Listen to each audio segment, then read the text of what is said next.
isin taajjabe dhiiroo warra waan beelaan taatanii gaafa quuftan dagattanii warra haxumaa balfaa mooqqaa garuu muxattanii warra gaaf qorii keessaa marqa bilchoo sooratu faayidaa qorii malee kan okkotee dagatu warra kenna irra deebi'ee jedha namni namummaa qabu oolmaa namaan wallaalu aarus aantee gaaf rakkoo akka diinaatti ilaalu hangamuu wal komatee hangamuu yoo wal aarse arrabaan ittiin fiigu nama kaleessa faarse beekaan boru tilmaamaa waan kaleessaa yaadatu akka barbaade dhabus akka argen dubbatu kan kaleessaa yaadatee bor tilmaamaa dubbata waa jechuuf hin jarjaru jedhus jecha filataa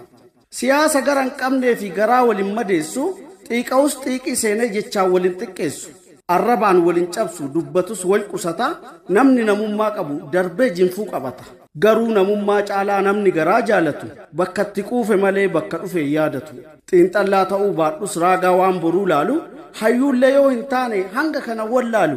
ammallee na dhagayaa madaala eenyummaatiin gaafni namaa gattaatan gaafa oolmaa gaaf rakkoo gaafa makkoo wallaaltan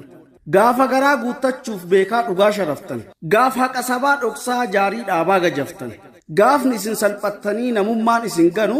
gaafa akka raadiyootti namni cufaa isin banu gaafa akka qeexa saree 50 tokko duttan gaafas waarroo kabajaa kan ofirraa mulqattan itti yaadaa